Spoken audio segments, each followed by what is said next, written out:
¿Qué ocurre cuando un mismo lugar vuelve a convertirse en el escenario de una tragedia? Dicen que la historia siempre encuentra la manera de repetirse, pero nadie en esta costa quería creerlo.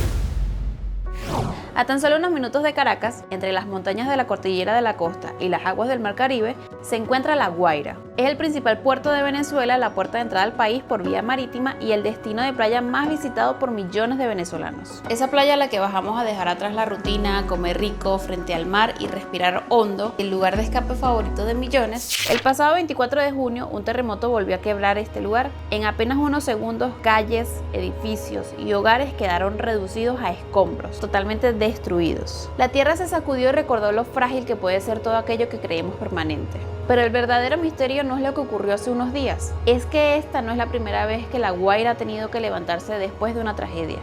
El miedo que se siente hoy en sus calles ya estuvo aquí antes, y eso nos lleva a una pregunta inevitable: ¿por qué la historia parece regresar siempre a este lugar? Para encontrar la respuesta tenemos que viajar 27 años atrás, a diciembre de 1999.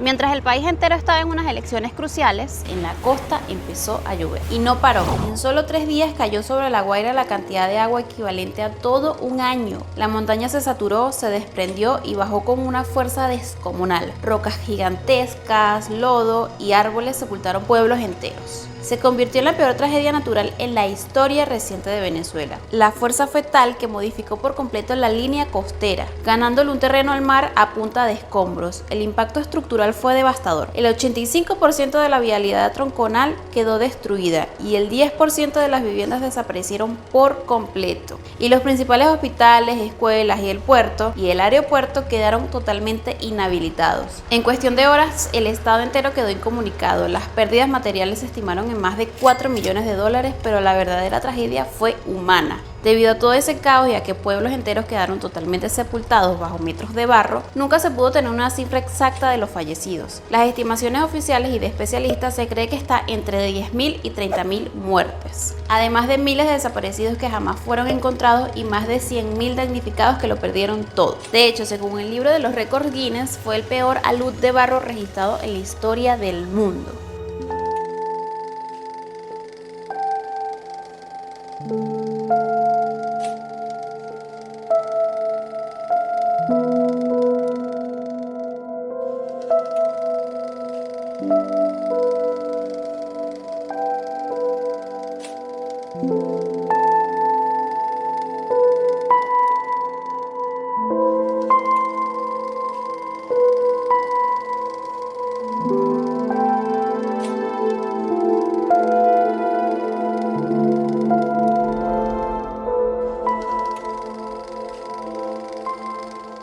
Lo que ocurrió después del deslave de 1999, cuando este dejó de aparecer en los titulares, fue un desafío mucho más difícil: reconstruir una ciudad que todo el mundo daba por perdida. Esto no fue un proceso de meses, ni siquiera de años. Fueron décadas de trabajo, de planificación y de mucha ingeniería. Los ríos que descienden desde el Ávila fueron canalizados mediante enormes estructuras de control de torrentes y la vialidad principal fue recuperándose. Y poco a poco, donde antes dominaba el barro y los escombros, volvió a levantarse una ciudad.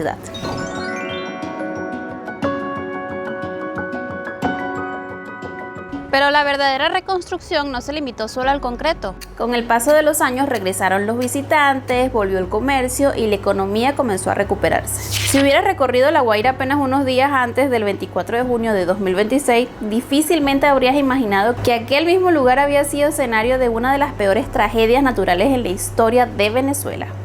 Hoteles frente al mar reabrieron sus puertas completamente modernizados. Nuevos centros comerciales impulsaban la actividad económica. La cinta costera se convirtió en uno de los espacios públicos más emblemáticos del estado, con familias caminando frente al mar mientras la rueda de la fortuna iluminaba las noches. Los restaurantes recuperaban su movimiento y el estadio de béisbol volvía a reunir a miles de personas. La Guaira había dejado de ser recordada únicamente por la tragedia, volvió a ser reconocida por su presente. Ese cambio también se vio reflejado en el mercado inmobiliario. Gracias a su cercanía con Caracas, la costa experimentó uno de los mayores auges de construcción vertical del país. Modernos complejos residenciales comenzaron a transformar el litoral y apartamentos valorados en más de $100.000 convirtieron a varios de los sectores de La Guaira en algunos de los metros cuadrados más cotizados de Venezuela. Más que edificios, aquellas inversiones representaban una idea: La confianza había regresado.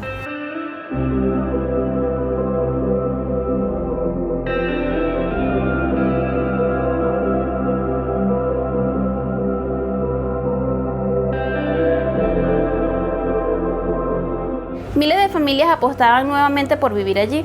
Empresas seguían invirtiendo, turistas llenaban las playas durante los fines de semana. Después de más de 2 décadas de reconstrucción, parecía que La Guaira había logrado reconciliarse con su historia. El pueblo guaireño había conseguido algo que parecía imposible: transformar el escenario de una tragedia en un lugar de modernidad, prosperidad y orgullo. Y todo parecía indicar que la reconstrucción estaba completa. Pero en un abrir y cerrar de ojos, la ilusión de seguridad se desvaneció totalmente. El 24 de junio de 2026 se demostró que el tiempo y la prosperidad son frágiles cuando la tierra decide reclamar su espacio.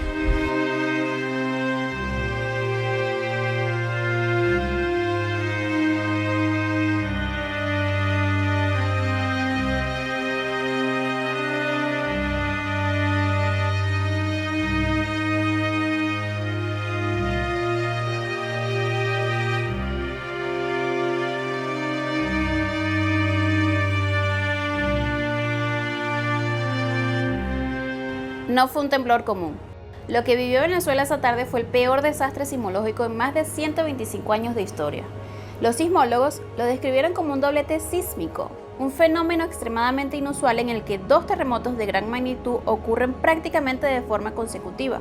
Fue la liberación de una fuerza descomunal. Estamos hablando de un doblete sísmico de magnitudes de 7.2 y 7.5, que combinados liberaron una energía equivalente a más de 240 bombas atómicas. Para que te hagas una idea de la potencia, el primero, de magnitud de 7.2, liberó una fuerza de unas 63 bombas. Y apenas 39 segundos después, cuando miles de personas aún intentaban comprender qué estaba ocurriendo, un segundo terremoto aún más poderoso de magnitud de 7.5 alcanzó la energía de 178 bombas. A solo 10 kilómetros de profundidad terminó de cambiarlo todo. La energía liberada recorrió cientos de kilómetros. El movimiento se sintió con fuerza en gran parte de Venezuela.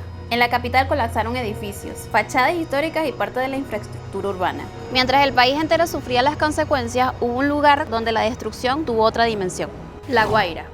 Es la más cercana a las falladas de San Sebastián, por eso esta ciudad recibió el mayor impacto y gran parte de la energía liberada de los terremotos. La ciudad no estaba preparada para algo tan masivo.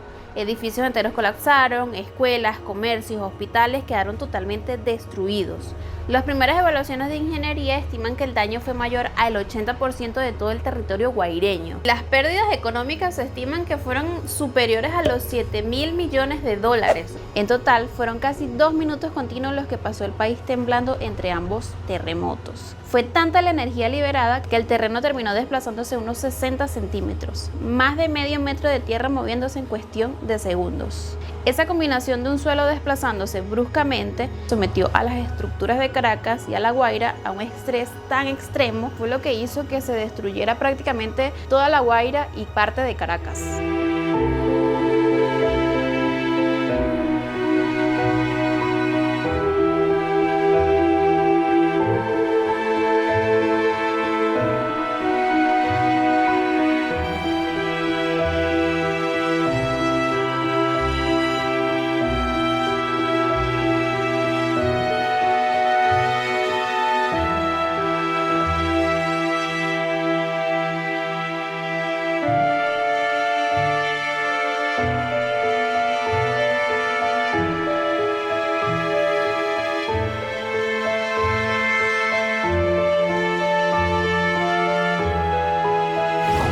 Mientras las réplicas seguían sacudiendo el país, comenzaron a aterrizar los primeros vuelos de ayuda internacional. Equipos especializados provenientes de España, México, Brasil, Colombia, Chile, Francia, Estados Unidos, Salvador y muchos otros países. Organismos internacionales llegaron con sensores, cámaras térmicas y perros entrenados para una carrera contra el tiempo: encontrar vida bajo los escombros.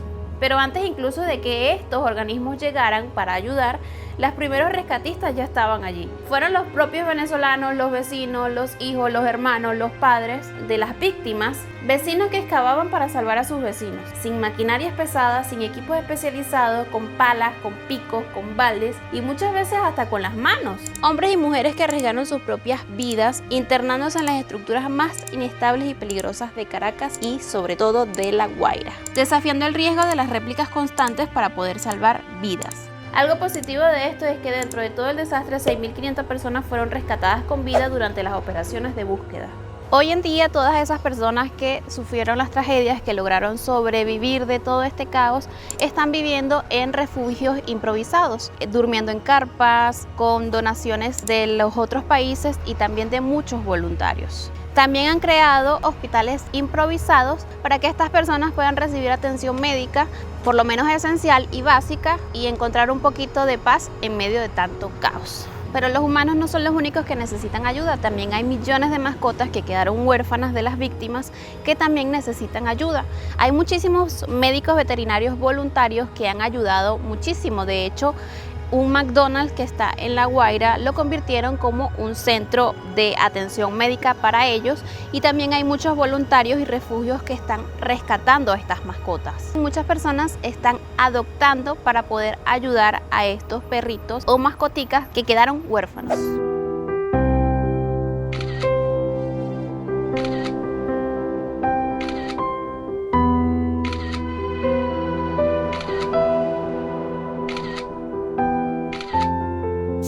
Con el paso de las horas empezaron a llegar las cifras devastadoras, donde se demostraba que todo había sido peor de lo que imaginábamos. Casi 5.000 fallecidos confirmados, 17.000 personas heridas, más de 18.000 personas sin hogar, y aunque el número de afectados totales es mucho mayor. De hecho, la ONU estima que alrededor de 1.3 millones de personas fueron afectadas directa e indirectamente por el desastre.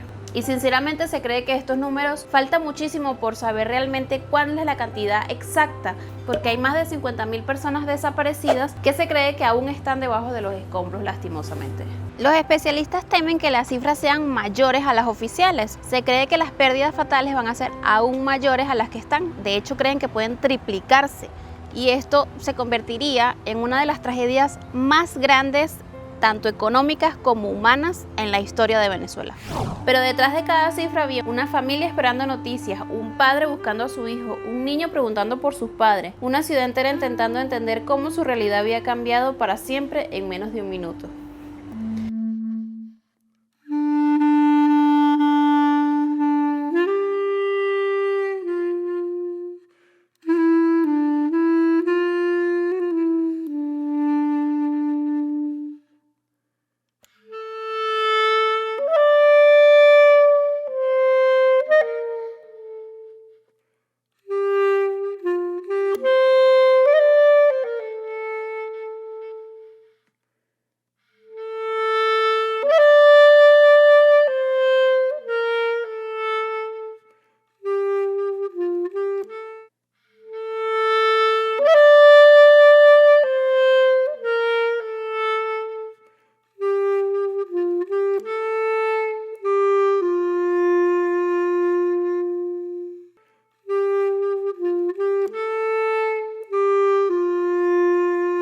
Con el suelo aún vibrando, con todas las réplicas que han sido, que de hecho han sido más de 1.200, o sea, una total locura, hay una pregunta que empieza a agarrar fuerza entre los expertos, los científicos, las personas, todo el mundo, y es: ¿se debería seguir construyendo en La Guaira?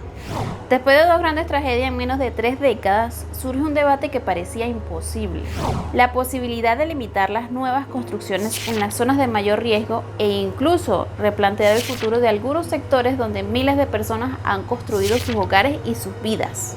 Quienes defienden esta postura aseguran que las razones son difíciles de ignorar. La Guaira se encuentra sobre una estrecha franja de tierra entre el Mar Caribe y la cordillera de la costa, una zona donde convergen montañas con antecedentes de deslizamientos y la influencia del sistema de fallas de San Sebastián. Además, las características del terreno pueden generar un fenómeno conocido como efecto de sitio. Lo que quiere decir es que las ondas sísmicas, es decir, los terremotos, se pueden amplificar y provocar mayores daños dependiendo de las condiciones del suelo.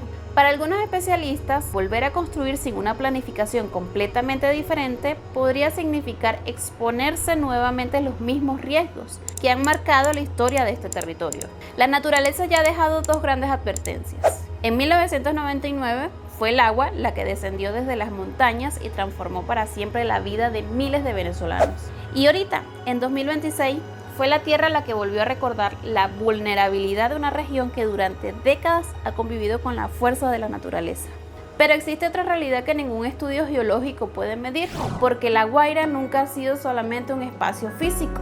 Para millones de venezolanos, La Guaira representa mucho más que cemento, carreteras y edificios frente al mar. Para nosotros es el lugar de los domingos familiares, de los primeros recuerdos frente al océano, de los encuentros entre amigos y del escape del trabajador que busca dejar atrás, aunque sea por unas horas, el ritmo acelerado de la ciudad. Es ese el lugar que comienza cuando se cruza el Boquerón y aparece el mar. Un territorio lleno de historias, de momentos y de recuerdos que han pasado de generación en generación.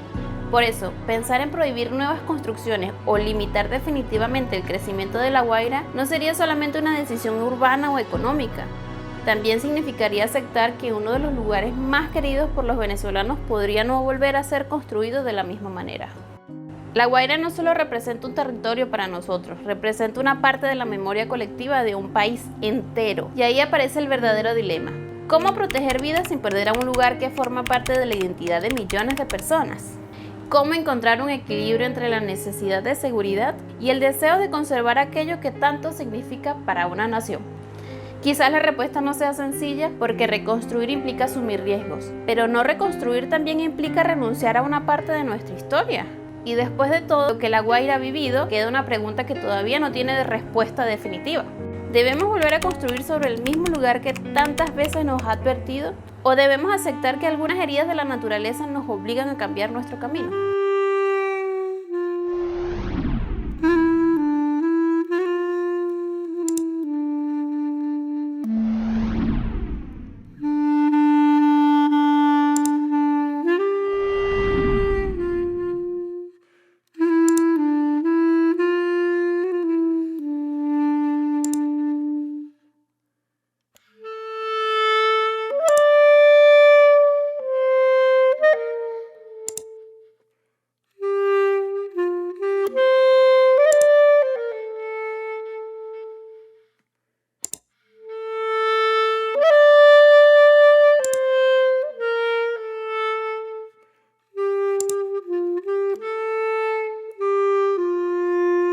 Al final La Guaira, el terremoto y todo esto que pasó nos deja una lección que va mucho más allá.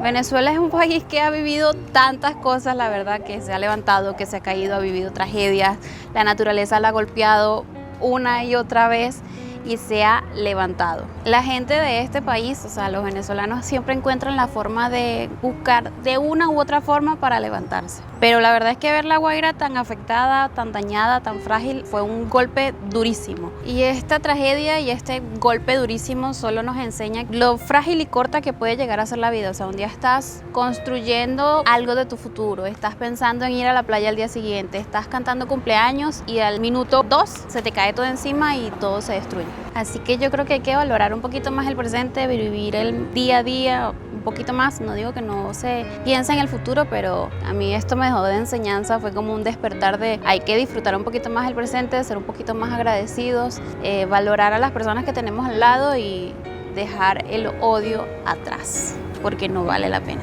Y déjenme en los comentarios qué piensan ustedes sobre si se debería reconstruir o no se debería reconstruir en La Guaira, si tiene que ser. Hay muchas personas que dicen que debería de ser un parque natural.